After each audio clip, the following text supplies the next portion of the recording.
Shalom Bapak Ibu Saudara yang sangat saya kasih dalam Tuhan. Saya berdoa senantiasa Anda dalam keadaan baik. Dimanapun Anda berada, kasih Tuhan itu tidak terbatas oleh ruang dan waktu.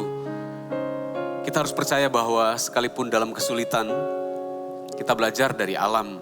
Kadangkala bisa kelam, bisa ada petir, tapi ada kalanya bisa menjadi cerah. Apalagi anak-anak Tuhan, tak selamanya kita mengalami padang gurun. Saya berdoa suatu saat kita akan mengalami kasih pemakaian Tuhan dalam hidup kita, mengalami padang rumput yang hijau. Seperti karena kita ini adalah domba-domba peliharaan Tuhan. Tuhan adalah gembala kita. Buka hati untuk perenungan firman Tuhan. Saya terdorong untuk menguatkan setiap Anda, agar supaya Anda selalu dengan iman mengulurkan tangan kepada Tuhan. Sebab firman Tuhan berkata bahwa Tuhan itu berkata, marilah kepadaku yang letih lesu dan berbeban berat. Aku akan memberikan kelegaan kepadamu. Tuhan itu sebenarnya sepanjang waktu mengulurkan tangan kepada anak-anaknya. Kita berdoa, Tuhan ulurkanlah tanganmu bagi kami.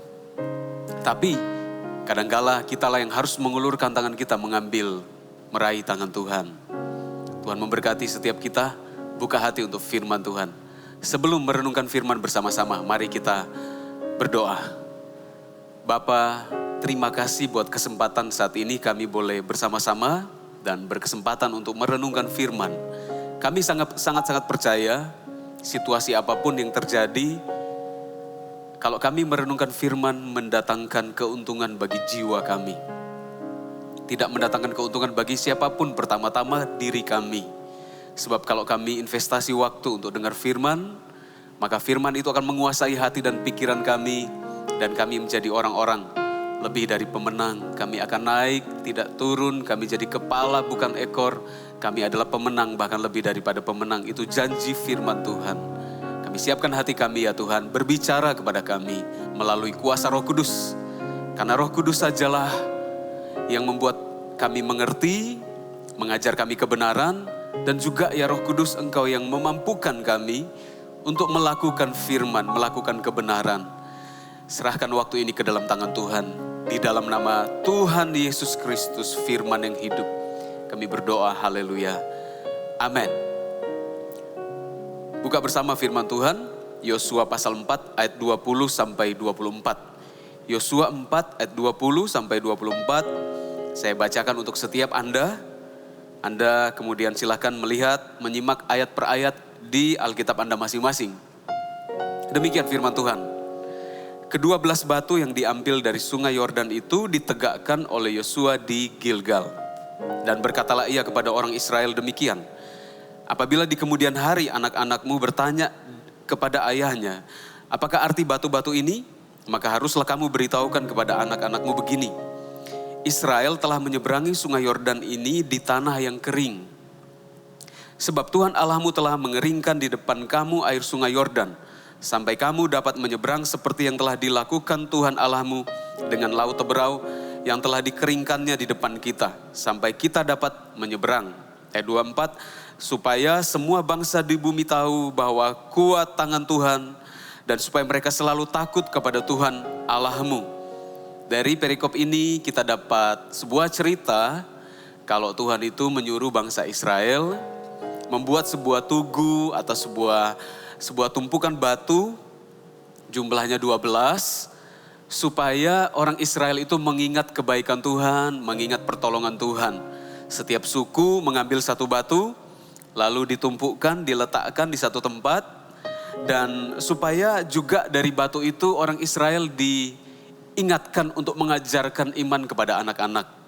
Jadi orang Israel dikehendaki oleh Tuhan, setiap kali melihat tumpukan batu itu, mereka mengingat pertolongan Tuhan agar iman mereka tidak lemah. Karena ketika mereka masuk ke tanah Kanaan, ini barulah awal masuk ke Kanaan. Negeri yang dijanjikan oleh Tuhan itu. Masih ada musuh-musuh yang banyak yang harus mereka taklukkan. Masih ada bangsa-bangsa, suku-suku bangsa, termasuk yang namanya suku orang Enak yang besar-besar badannya tinggi seperti Goliat. Dikatakan mereka akan dikalahkan. Nah, Tuhan rindu supaya anak-anak Tuhan, yaitu orang Israel, tidak lupa bahwa Tuhan mereka itu perkasa. luar biasa bisa menolong. Oleh karena itu tumpukan batu, 12 batu itu bisa mengingatkan Tuhan pernah menolong. Supaya dalam perjalanan ke depan mereka dikuatkan untuk maju terus. Tuhan yang dulu pernah menolong mereka menyeberangi sungai Yordan juga adalah Tuhan yang sama yang bisa membuat mereka menang di kemudian hari. Jadi tujuan batu itu yang pertama mengingatkan Israel akan kebaikan Tuhan. Yang kedua supaya orang Israel itu belajar cerita sama anak-anaknya bahwa Tuhan itu penolong. Jadi Tuhan itu rindu bapak-bapak Israel, generasi orang tua belajar cerita sama anak-anak bagaimana Tuhan tolong.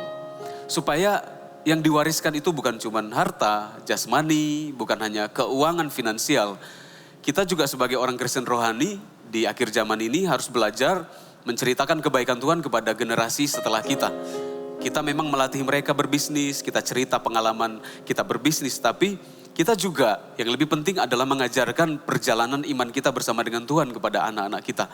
Supaya nanti kita ini sebagai orang tua pada umumnya dipanggil Tuhan lebih cepat karena secara usia menjadi tua dan dipanggil Tuhan. Kita tidak usah khawatir meninggalkan anak-anak kita sebab mereka akan membawa iman yang kita wariskan. Banyak sekali tantangan hidup yang mereka alami tapi kita tahu Tuhan itu menyertai mereka. Mereka akan tetap teguh. Mereka belajar dari kehidupan kita. Jadi kita harus cerita sama anak-anak kita. Lalu yang terakhir, yang ketiga dikatakan supaya bangsa di bumi takut kepada Tuhan. Artinya kita dipanggil juga untuk bersaksi. Kita menceritakan kepada orang lain mengenai Tuhan kita.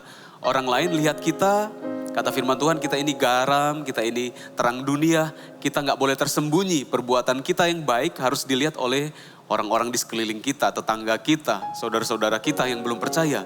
Mereka melihat kita dalam Kristus dan mereka memuliakan Tuhan karena apa yang kita lakukan. Nah, perhatikan di ayat yang ke-20 dikatakan ke-12 batu yang diambil dari sungai Yordan itu ditegakkan oleh Yosua di Gilgal. Jadi ada tempat yang bernama Gilgal. Tugu atau tempat di mana batu-batu itu ditumpukkan namanya Gilgal, kota Gilgal. Saya temukan di Alkitab ada banyak kejadian rohani yang terjadi berkaitan dengan tempat yang bernama Gilgal. Jadi ada banyak ayat muncul di Alkitab, hubungannya dengan Gilgal. Itu banyak makna, syarat makna semuanya. Makna rohani yang kita bisa pelajari. Saya kemudian merangkumkannya menjadi 12 poin rohani untuk kita pelajari, kita renungkan dalam khotbah seri ke depan. Jadi ada 12 poin rohani mewakili 12 batu peringatan itu. Saat ini kita akan merenungkan makna rohani dari batu yang pertama dan yang kedua. Jadi batu yang pertama dan batu yang kedua. Batu yang pertama saya beri nama Aku Anak Bapa. Aku Anak Bapa. Kita orang Kristen harus sadar kita ini anak Bapa. Jika kita nggak menyadari atau lupa, maka kita akan bersikap yang lain. Jika kita menyadari bahwa kita adalah anak dari seorang pejabat tertentu, kita juga terpanggil untuk jaga sikap. Supaya orang lain jangan menghina orang tua kita yang mengemban tugas yang mulia. Atau misalkan anak presiden tentu dia berusaha untuk jaga hidupnya karena bapaknya punya panggilan. Kita juga adalah anak-anak Bapa di sorga. Mari kita baca satu bagian di dalam Yosua pasal 5 ayat 8 sampai 9. Demikian saya bacakan untuk setiap Anda. Yosua 5 ayat 8 dan 9. Setelah seluruh bangsa itu selesai disunat, maka tinggallah mereka di tempatnya masing-masing di perkemahan itu sampai mereka sembuh.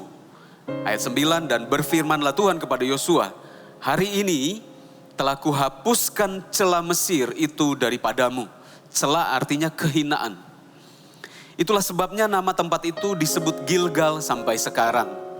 Ayat 10, sementara berkemah di Gilgal, orang Israel itu merayakan Paskah pada hari yang ke-14 bulan itu pada waktu petang di dataran. Dari cerita ini kita bisa melihat kerinduan hati Tuhan. Dulu bangsa Israel adalah budak di tanah Mesir. Saat ini mereka dipanggil oleh Tuhan masuk ke tanah Kanaan mewarisi berkat Tuhan. Mereka bukan lagi budak, mereka adalah anak Bapa. Dulu adalah orang yang disiksa, dirantai. Saat ini adalah orang yang menerima warisan, seorang yang diberkati oleh Tuhan. Jadi mereka harus menyadari bahwa mereka sekarang adalah anak Bapa. Dulu mereka terjual, tersiksa, tidak ada yang memperhatikan. Ratusan tahun jadi budak di Mesir. Tapi datanglah Tuhan. Dia menjadi bapa atas Israel. Kemudian Israel ini dituntun dari Mesir, melewati padang gurun dengan berbagai mujizat kasih karunia Tuhan. Ketika mereka masuk ke tanah Kanaan, mereka harus menyadari bahwa mereka bukan lagi budak, mereka adalah anak bapa. Mereka punya bapa, yaitu Allah Israel. Bayangkan kalau kita hidup setiap hari tanpa menyadari bahwa Tuhan itu Bapa kita. Itu akan mempengaruhi tingkah laku kita. Seseorang akan jadi anak Tuhan, orang Kristen yang tidak hidup dengan baik. Karena dia merasa tertuduh terus dengan masa lalunya. Dia bersama dengan Tuhan, pergi ke gereja, ibadah, menyembah Tuhan, tapi dalam hatinya masih merasa seperti budak. Tuhan tidak mau kita ini hidup seperti budak, mentalnya merasa dianiaya terus. Tuhan mau kita hidup sebagai anak, sebagai pewaris. Dulu kita adalah budak di Mesir, kita dulu adalah budak dosa. Hari ini kita harus hidup sebagai anak bapa. Ada sebuah kesadaran dalam hati kita. Aku anak bapa, aku anak raja. Hidupku mulia. Dengan demikian pikiran dan hati kita kelola sedemikian rupa, supaya kita menghidupi atau melakukan tindakan-tindakan yang mulia juga. Sebab kita ini punya Bapa yang mulia. Kita lahir dari Allah. Berarti kita melakukan pekerjaan Allah. Setiap kita bukan lagi budak dosa. Yang terpenting bagi bangsa Israel itu sebenarnya bukan tanah Kanaannya. Yang terpenting bagi orang Israel sebenarnya adalah hatinya sadar dia punya Bapa di sorga. Karena kalau kita lihat perjalanan Israel itu, mereka itu bergumul di padang gurun. Tuhan bentuk hati mereka. Mereka sukanya bersungut-sungut sama Tuhan. Ada tantangan 1-2, mereka langsung berkata mau balik ke Mesir. Jadi sebelum mereka menerima tanah Kanaan, Tuhan proses dulu hatinya, lebih dulu. Jadi yang menjadi tujuan Tuhan bukannya Israel masuk secara fisik ke tanah Kanaan saja. Paling utama yang menjadi tujuan Tuhan adalah Tuhan itu masuk ke dalam hatinya bangsa Israel. Batu yang pertama adalah aku anak Bapa. Jika Anda setiap hari menyadari bahwa Bapa adalah di sorga adalah Bapamu, maka Anda merasa panggilan yang mulia dari Tuhan. Indah sekali hidup saya.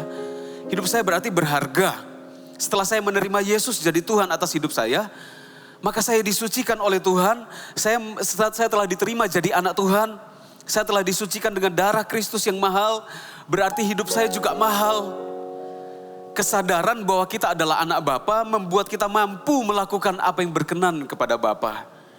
Kita tidak boleh hidup lagi di masa lalu. Hidup di masa lalu ibarat kita ini mau menghilangkan bau di badan kita, baju yang bau, misalkan begitu kena lumpur, kita mau hilangkan baunya, kita langsung ambil baju yang baru, pakai baju yang baru, padahal baju yang lama masih di dalam. Kita nggak mungkin hidup dengan keadaan demikian.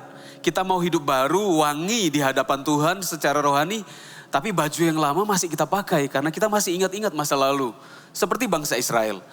Mereka kalau hadapi tantangan mereka ingat Mesir mereka. Mereka bahkan bilang di satu ayat, kami teringat kepada bawang, kepada masakan-masakan di Mesir. Mereka lupa penderitaan, pukulan di punggung mereka, rantai di tangan, di kaki mereka untuk mereka angkat batu bata.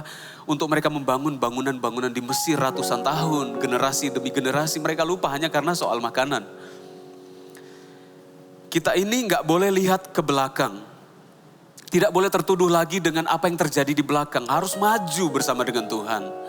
Segelap apapun masa lalu kita, asalkan hari ini sudah menerima Yesus, percaya sungguh-sungguh kepada Tuhan. Firman Tuhan berjanji, setiap yang terima Yesus jadi ciptaan baru. Hari ini kita diselamatkan bukan karena perbuatan baik kita, memang Tuhan sudah terima kita. Jadi kita punya Papa yang baik di sorga. Hidupilah pengertian dan iman itu dalam hati kita. Jangan datang beribadah, jangan datang berdoa kepada Tuhan merasa tertolak terus. Memang kita jaga hidup kita, tapi kita harus percaya bahwa karena Tuhan yang terima kita. Kesadaran begitu membuat kita maju. Saya beri perumpamaan. Kalau Anda seorang anak di satu keluarga, lalu Anda merasa nggak layak duduk makan bersama dengan papa dan mama. Anda duduk makannya di lantai, sementara saudara-saudara Anda duduknya di sekeliling meja bersama dengan orang tua. Ketika Anda diajak untuk makan bersama di meja itu, Anda berkata kepada orang tua, saya nggak layak jadi anak papa, saya nggak layak jadi anak mama. Saya duduk di lantai saja karena saya mau merendahkan hati. Itu sebenarnya adalah kerendahan hati yang salah. Kita ini adalah anak, harusnya Anda duduk bersama-sama di samping papa atau mama atau saudara-saudara Anda. Anda makan bersama-sama dengan mereka karena Anda adalah anak di tempat itu. Anda tidak boleh duduk di bawah. Nah, coba pahami maknanya. Kadangkala kita pergi ke gereja, belum masuk ke dalam ruangan saja sudah merasa tertuduh. Jika ada dosa, akuilah di hadapan Tuhan. Setelah itu masuk, sembahlah Tuhan, menengadah ke atas, pandang wajah Bapamu. Hiduplah sebagai orang-orang merdeka, jangan tertekan, tertuduh terus. Betapa sedihnya seorang ayah kalau selalu setiap makan ajak anaknya yang duduk di lantai, ayo duduk samping Papa makan. Betapa sedihnya kalau anak itu menolak dan berkata, Papa saja yang duduk makan di meja saya, duduk di lantai. Pokoknya saya ini hina, Pak. Saya ini gak layak, Papa. Ini kan lucu. Tapi kita juga sebagai anak Tuhan, anak Bapa juga bisa melakukan hal yang sama. Selalu merasa tertolak. Karena kita ini merasa kita ini budak. Dulu gak berharga. Saking gak berharganya sekalipun Tuhan telah menolong kita, mengangkat kita jadi anak pewaris. Kita selalu ingat masa lalu. Kita merasa kita gak berarti. Merasa kotor. Merasa gak diterima oleh Tuhan. Kita merasa kita lakukan ini dulu baru diterima Tuhan. Kita merasa kita beri persembahan sebanyak ini dulu baru diterima Tuhan. Kita gak punya apa-apa, Tuhan sudah mencintai kita. Bahkan dalam kandungan ibu kita, Tuhan telah memilih kita, kata firman Tuhan. Jadi kalau memang Tuhan mungkin menegur kita dengan keras, relakan hati. Karena Tuhan sayang kita seperti Papa menyesah anak, kata firman Tuhan. Kita tidak boleh hidup dengan masa lalu lagi. Seperti anak bungsu yang hilang, dia kembali. Dia harus melepas semua atributnya, melepas semua baju yang bau babi itu. Karena kata firman Tuhan di perjanjian baru, anak bungsu yang hilang itu, dia kembali, dia dulu bekerja sebagai penjaga babi, pastilah bau, tidak harum. Namun ketika dia berjumpa dengan papanya berkata pakaikan jubah yang terbaik kepadanya, pakaikan sepatu yang terbaik, kasut, itu sepatu, pakaikan cincin kepadanya. Artinya orang ini datang dalam keadaan hancur tetapi dipulihkan oleh Bapa.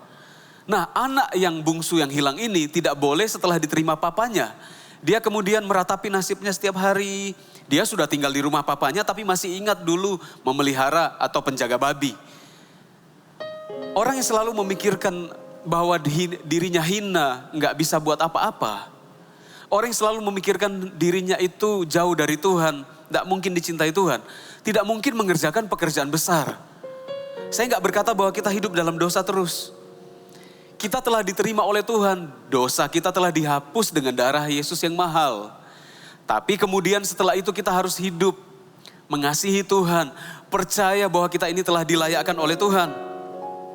Tuhan tidak dapat memakai Anda dengan hebat jika Anda terus merasa tidak layak.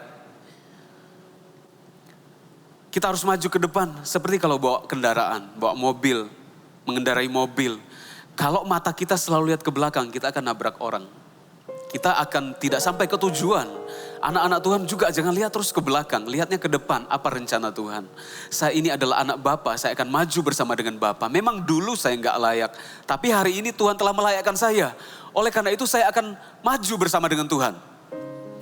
Jadi batu yang pertama yang harus kita sadari, dan harus kita bangun di hidup kita adalah, aku anak Bapa. Kita adalah anak Bapa. Dalam Filipi 3 ayat 13, firman Tuhan berkata begini.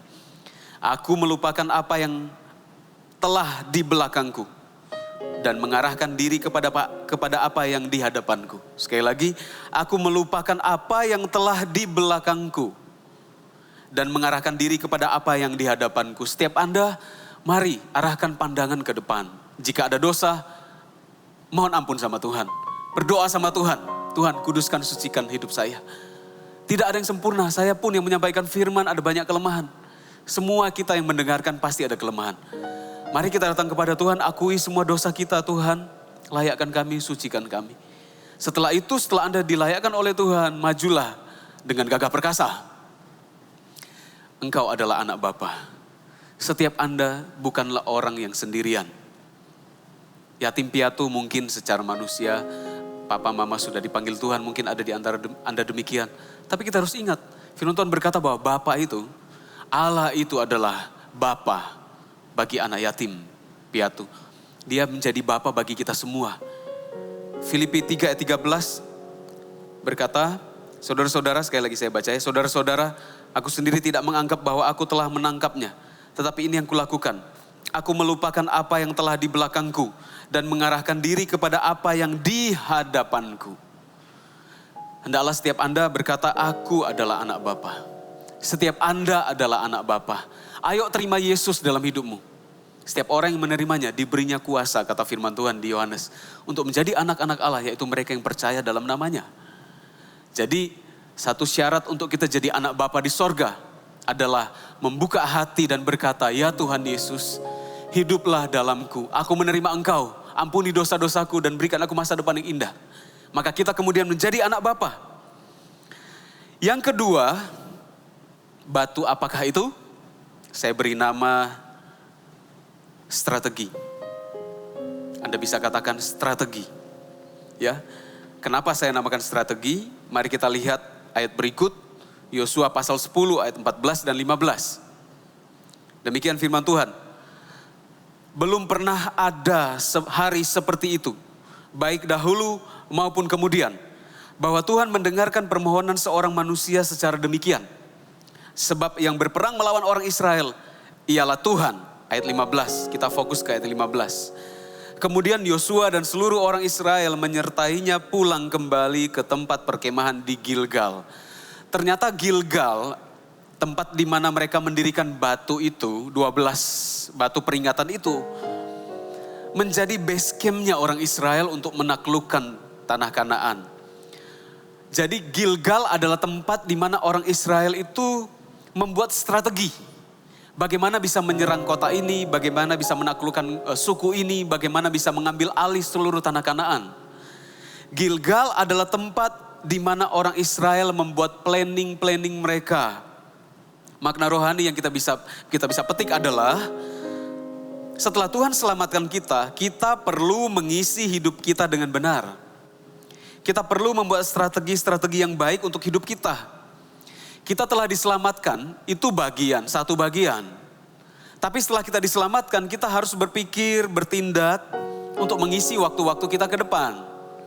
Setelah Anda menerima keselamatan dari Tuhan, pertanyaan penting setelah itu adalah, selanjutnya mau berbuat apa? Setelah kita menerima anugerah keselamatan dari Tuhan, dan itu gratis pemberian Tuhan, Yesus digantung di kayu salib, dan kita diselamatkan jadi anak Allah, setelah itu apa? Nah, yang kedua ini saya namakan strategi. Strategi untuk mengisi hidup kita, strategi untuk berbuah dengan waktu yang Tuhan berikan. Semasa Tuhan masih beri kesempatan kita bernafas, mari kita berkarya untuk Tuhan. Kita ini harus mengerjakan keselamatan, kata firman Tuhan. Kita nggak boleh merasa kalau Tuhan sudah selamatkan, oke, sudah, terima kasih Tuhan. Lalu kita merasa semua berkat itu datangnya dari Tuhan. Kalau begitu kita akan berdiam diri saja di rumah. Kalau begitu kita akan tidak berbuat apa-apa. Tuhan nanti akan pelihara kita. Nanti akan ada orang yang datang kepada kita membawa makanan. Siapa yang akan memberikan makan bagi keluarga kita? Sebagai seorang kepala keluarga, Anda tidak boleh berkata, Anda sudah diselamatkan, oleh karena itu Anda tidak kerja. Jadi setelah diselamatkan, firman Tuhan berkata, kerjakanlah keselamatanmu. Setelah orang Israel masuk ke tanah Kanaan dengan bantuan pertolongan Tuhan semata-mata, bukan karena kekuatan mereka. Mereka harus ada di Gilgal, lalu mereka mulai buat planning. Saya mau buat gini, saya mau menaklukkan area itu, karena Kanaan itu negeri yang berlimpah susu dan madu, itu ternyata luas sekali. Waktu mereka masuk ke Gilgal, mereka harus duduk dan buat perencanaan. Kami akan begini, dalam berapa waktu kita akan menaklukkan ini. Siapa yang akan jadi pemimpin 12 suku kita, bagaimana mengatur mereka. Itu semua dilakukan di Gilgal. Setiap kali orang Israel pergi berperang ke satu tempat, mereka selalu kembali ke Gilgal. Jadi Gilgal adalah tempat di mana orang Israel membuat rencana, membuat strategi. Filipi 2 ayat 12 sampai 16 berkata begini, silakan Anda simak. Hai saudara-saudaraku yang kekasih, kamu senantiasa taat. Karena itu tetaplah kerjakan keselamatanmu dengan takut dan gentar. Bukan seperti waktu aku masih hadir, tetapi terlebih pula sekarang waktu aku tidak hadir. Karena Allah lah yang mengerjakan di dalam kamu baik kemauan maupun pekerjaan menurut kerelaannya. Lakukanlah segala sesuatu dengan tidak bersungut-sungut dan berbantah-bantahan, supaya kamu tiada beraib dan tiada bernoda. Sebab anak-anak Allah yang tidak bercela di tengah-tengah angkatan yang bengkok hatinya dan yang sesat ini. Sebagai anak-anak Allah maksudnya. Sehingga kamu bercahaya di antara mereka seperti bintang-bintang di dunia. Sekali lagi ya. Hai saudara-saudaraku yang kekasih, kamu senantiasa taat. Karena itu tetaplah kerjakan keselamatanmu. Setelah kita diselamatkan, Bapak Ibu Saudara, kita perlu mengerjakan. Mengerjakan keselamatan itu bukan berarti keselamatan itu kita yang mengusahakan, bukan. Itu salah pengertian. Mengerjakan keselamatan artinya mengisi keselamatan yang Tuhan sudah berikan. Berikan kesempatan untuk kita berkarya. Tuhan sudah selamatkan seperti Israel sudah dibawa dari negeri yang menjadikan mereka budak. Lalu dituntun oleh Tuhan masuk ke Kanaan. Di Kanaan itu mereka harus berkarya, mereka harus mengelola tanah Kanaan. Jangan berpangku tangan saja, melihat, menjadi malas, lihat sana sini gak kerja. Kita harus berpunya strategi yang baik setelah diselamatkan. Karena batu yang kedua ini penting, strategi ya. Kita telah ditebus dari hidup yang sia-sia. Saat ini kita harus gunakan hidup kita untuk mengisinya dengan hal-hal yang berharga. Ambil waktu, kemudian Anda mungkin duduk dalam hadirat Tuhan, Anda ambil kertas, Anda bisa merenungkan firman, renungkan beberapa tahun ke depan mau buat apa. Mungkin Anda duduknya 5 menit, tapi ketika Anda buat perencanaan strategi, itu strategi untuk 5 bulan ke depan. Mungkin Anda duduknya 5 jam, berdoa dan bergumul tentang sesuatu. Anda minta tuntunan Tuhan untuk hidup Anda. 5 jam itu Anda berdoa, baca firman, memuji Tuhan, buat catatan. Itu untuk jangka waktu 5 tahun ke depan. Anak-anak Tuhan harus punya strategi dalam hidup mereka. Orang yang tidak belajar menata apa yang Tuhan sudah berikan, pada akhirnya hidup mereka akan menjadi biasa-biasa. Memang Tuhan sudah selamatkan, memang sudah jadi anak Tuhan. Tapi kita ini kan bukan robot. Tuhan gak gerakkan tangan kita terangkat. Tangan kanan terangkat, tangan kiri terangkat. Kita yang perintahkan tangan kita terangkat. Kita sudah menerima keselamatan dari Tuhan. Makanya pikiran, hati, tangan, kaki kita harus bekerja, mengisi, mengerjakan keselamatan yang dari Tuhan. Sekali lagi Anda harus mengambil kesempatan untuk bisa merenungkan. Renungkan ya, tahun ini mau bagaimana? 2 tahun lagi mau bagaimana? Bahkan mungkin punya planning yang jauh 5 tahun ke depan. Anda mungkin punya perencanaan mau berkeluarga, atau Anda mau beli rumah, atau Anda mau pelayanan di satu area. Isi waktu Anda dengan perencanaan tersebut, kerjakan, latihlah dirimu, nanti akan menuai. Sekali lagi, orang yang tidak belajar menata akan hidup biasa-biasa. Jangan biarkan hidup itu mengalir. Nanti gak akan sukses. Dalam karir kita gak akan sukses kalau kita hidup kita ngalir terus saja. Gak mau melakukan sesuatu, tidak mau buat planning. Sekali lagi renungkan, rencanakan, catat dan kerjakan perencanaan dan strategi hidup kita. Orang yang tidak mengisi hidupnya dengan baik, memberi kesempatan kepada iblis mengisi hatinya untuk berbalik dari Tuhan.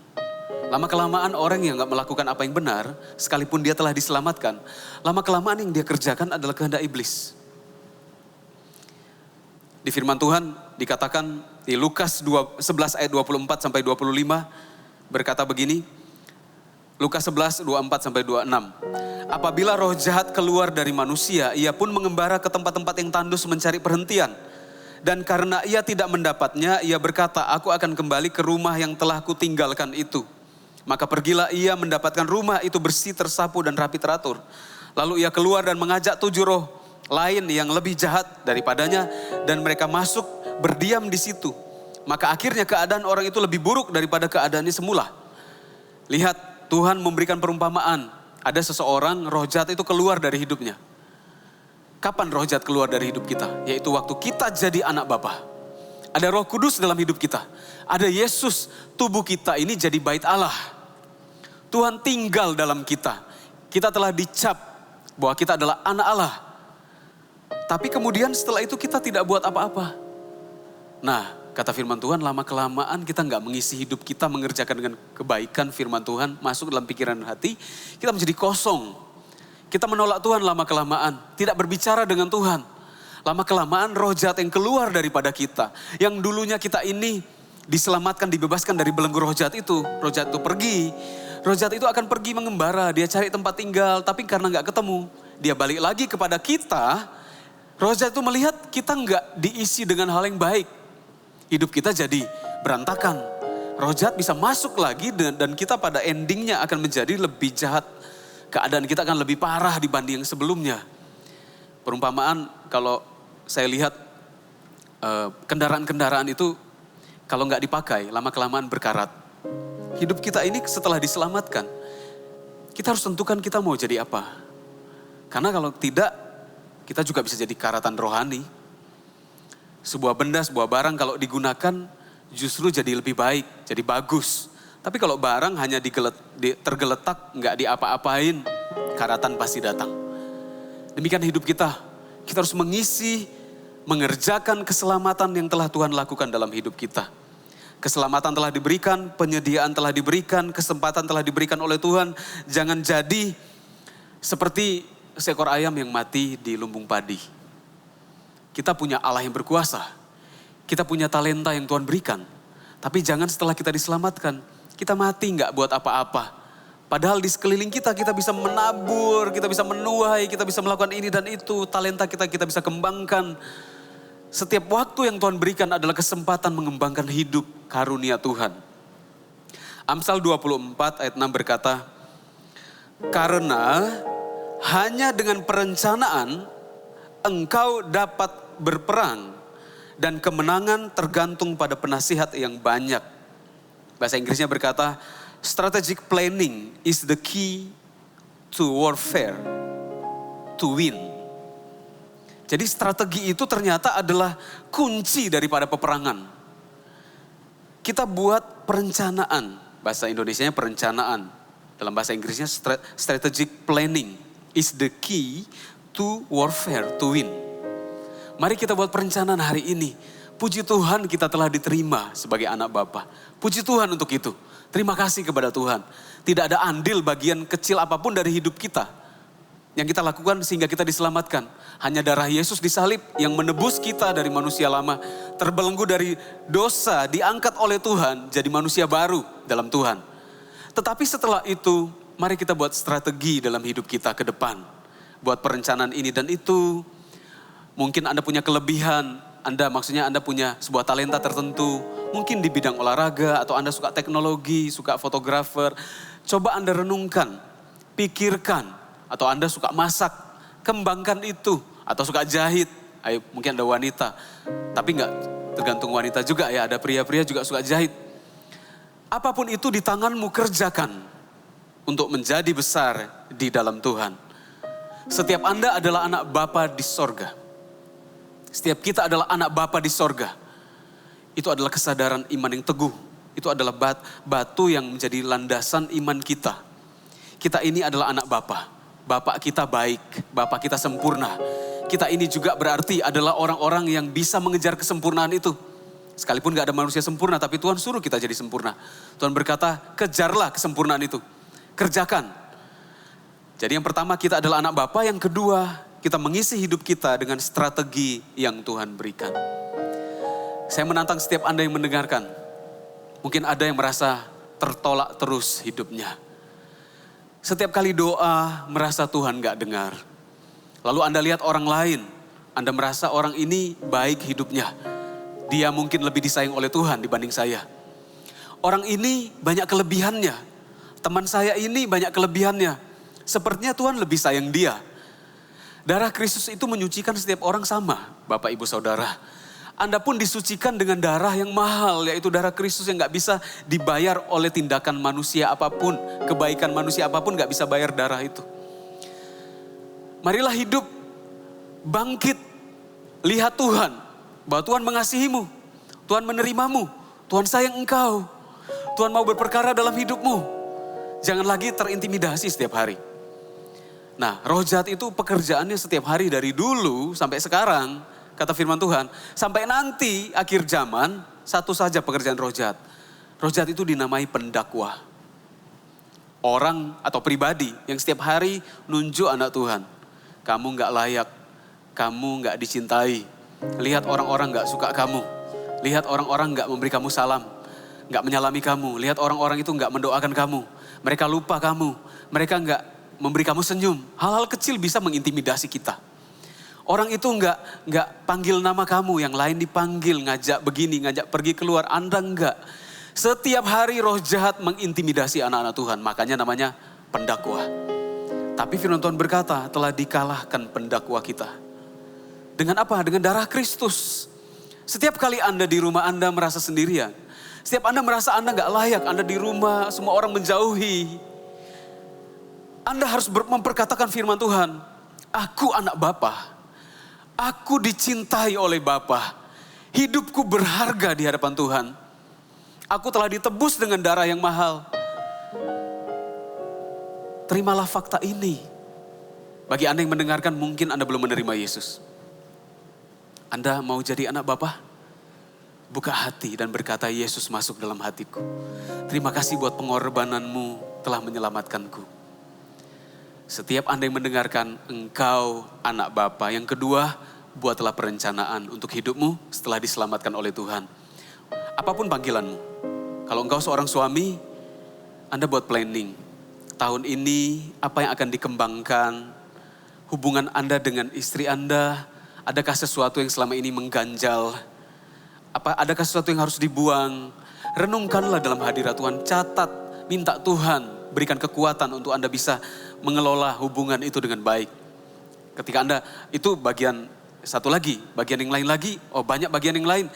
Bagian yang lain Anda sebagai orang tua, sebagai papa, gimana sama anak-anak? Sudahkah Anda punya perencanaan pergi atau bercerita dengan anak Anda? Sebagai seorang yang bekerja bertanggung jawab, membiayai, mengongkosi, memberi makan, tanda kutip ya bahasanya. Memberi makan keluarga gimana, pekerjaan gimana? Berlutut di hadirat Tuhan, buat perencanaan. Penghasilannya gimana? Mungkin yang Tuhan berikan hari ini belum seperti yang Anda harapkan. Tapi tetap kerjakan. Karena orang yang membuat perencanaan, melangkah dengan baik. Ketika Anda melakukan bagian Anda, Tuhan akan lakukan bagian Tuhan. Tiba-tiba saja terbuka jalan ini dan itu. Saya berdoa, setiap Anda yang mendengar hari ini, mungkin saya merasa kuat untuk mendoakan bagi Anda yang merasa punya hutang. Kapan bisa selesai? Kalaupun kerja hari ini, terus gajian sebesar nominal tertentu, Anda mulai membayangkan lalu dikalkulasi. Wah, sampai akhir hidup gak selesai hutangnya. Mungkin ada sebuah keputusan yang salah, gak usah disesali, sudah selesai. Hari ini bangun bersama dengan Tuhan. Buat perencanaan bersama dengan Tuhan. Ada kesaksian seorang bapak di satu kota, di kota Palembang. Bapak ini adalah orang yang berhutang, masa lalunya buruk, terikat narkoba, perjudian dan sebagainya. Dan punya banyak hutang. Hutangnya ada di mana-mana. Orang narkoba begitu, terikat narkoba, mudah sekali untuk minta uang dari orang lain.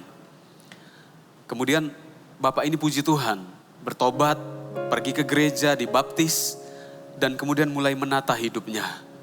Ketika kemudian dijumlah hutang-hutangnya banyak sekali, kapan harus selesai, kapan akan selesai. Dia takut, tapi dia merasa harus bertanggung jawab. Kemudian dituntun waktu itu, hubungi semua orang yang kepadanya Anda berhutang. Hubungi mereka. Kalau dulu mereka yang cari-cari, kamu gak angkat telepon, sekarang kamu yang telepon mereka. Dan ternyata orang-orang itu kaget, kok berani cari. Sampaikan bahwa kamu mau lunasi, tolong beri waktu. Dan dia melakukannya. Dan itu butuh waktu bertahun-tahun. Tiba-tiba saja Tuhan buka jalan ini, buka cara ini. Dia bisa lunasi dulu yang satu. Yang satu marah-marah, kapan saya dilunasi? Dia berkata, sabar ya, saya baru melunasi yang satu ini. Gak apa-apa, itu namanya tanggung jawab. Ya memang karena kita berhutang. Menjadi budak daripada orang yang memberikan uang kepada kita, kata firman Tuhan. Jadi sabar. Tapi beberapa waktu yang lalu saya dengar hutangnya semua sudah selesai. Oh, hatinya plong. Kalau dilihat jumlahnya gak mungkin cepat selesai. Lihat Kalau kita dalam Kristus, kita sudah diselamatkan. Setelah itu kita harus buat perencanaan. Melangkahlah bersama dengan Tuhan. Tuhan pasti buka jalan. Mari satukan hati, pejamkan mata. Mungkin Anda di ruangan Anda mendengarkan sendirian. Mungkin Anda bersama dengan istri, Anda bisa gandengan tangan. Mungkin Anda bersama dengan anak-anak Anda, satu keluarga bergandengan tangan. Mari kita bawa hati kita kepada Tuhan. Tuhan Yesus, kami buka hati kami. Masuklah ke dalam hatiku ya Tuhan. Jadilah juru selamat dalam hidupku. Ampunilah segala dosa-dosaku ya Tuhan. Masa lalu yang kelam ampuni ya Bapa. Saya mau hidup baru bersama dengan Tuhan. Saya mau mengisi hidup kami dengan baik. Setelah kami diselamatkan, kami mau mengisi waktu kami dengan benar di dalam Tuhan. Datanglah Roh Kudus jamah satu persatu. Setiap jemaat, setiap telinga yang mendengar, muncul pengharapan baru dalam hidup mereka. Untuk mereka mulai menata hidup mereka.